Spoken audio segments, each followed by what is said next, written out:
Point समझना है। बेटा तुम खड़ी क्यों हो क्लास में? सीट नहीं मिल रही, आगे आ जाओ, थर्ड लाइन में आ जाओ, थर्ड लाइन में बैठा लो बेटा इसको। फिर तेरी बहन को जब कोई कहेगा यहाँ आके बैठ जा, फिर अच्छा लगेगा? थोड़ा लिमिट में रहना चाहिए ना।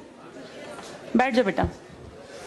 चलो अपने देखो, अपने व्यवहार को ऐसा रखो जैसा तुम दूसरे के साथ करो, तुम्हारी बहन के साथ वही होगा।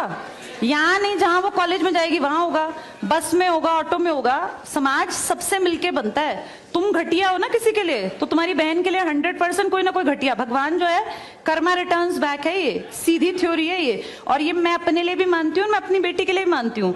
मैं जैसा कर रही हूँ ऐसा ही मेरे साथ होगा, या मेरे घर वालों के साथ। तुम जैसा कर रहे हो ऐसा तुम्हारे भाई बहनों के साथ होगा ही होगा।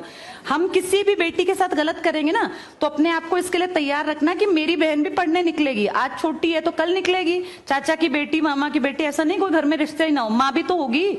जैसा तुम कर रहे हो ऐसा तुम्हारी माँ के साथ जरूर घटित हुआ होगा। अब तुम कर रहे हो, बड़े अच्छे कई एड्स हैं, उसमें एक जवान लड़का ना सीटी बजा रहा होता है, तो उसकी माँ, देखा है तुम लोगों ने वो, उसकी माँ कहती है बेटा मत कर। तुम्हारी उम्र का था वो लड़का, उसकी माँ लगा लो मेरी एज की मुझसे 2-4 साल बड़ी होगी, क्योंकि जो बच्चे 20 के हैं उनके माँ 40-45, उनकी माँ 45 साल तक की होती हैं।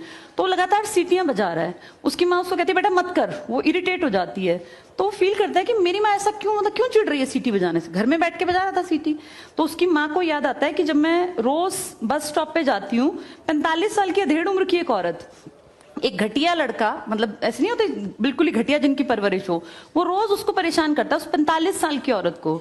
तो उसको फिर फील होता है कि ये मेरा बेटा जो हरकत कर रहा है ये उस लड़के से मेल खाती है। बहुत अच्छा ऐड है, उसका एसेंस बहुत अच्छा निकल के आता है कि एक्सप्लॉयटेशन सिर्फ जवान लड़कियों का नहीं होता। आप गलत कर रहे हो ना, कोई आपकी माँ के साथ, आपकी बहन के साथ कहीं ना कहीं कोई गलत करेगा फिर। इसलिए समाज को अच्छा बनाओ, क्लास को ऐसा बनाओ, कोई लड़की वहां से अगर आ रही है और तुम कह रहे हो यहाँ आ जा, तो ये ठीक है, ये अपने आप सोच के देखो, ये हमारी परवरिश को भी दिखाता है कि हमारी परवरिश कैसी माँ ने की है।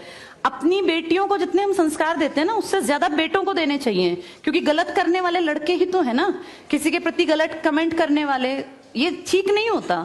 इतने काबिल बनो कि कोई तुम्हारे साथ बैठना चाहे। तुम्हें ये कहना पड़ रहा है कि यहाँ के बैठ जाओ, तुम कोई वो छिछोरे 70-80 के दशक के लड़के थोड़ी ना हो, पढ़े लिखे 21वीं-22वीं सदी के लड़के बैठे हो, तुम कोई बच्चे नहीं हो। अब अपने व्यवहार को इतना अच्छा बनाओ, क्योंकि जब गलत बात बोलो ना तो ये सोच के बोलना कि मेरे घर में जो औरत है ना उसको ये सहना पड़ रहा है कहीं ना कहीं।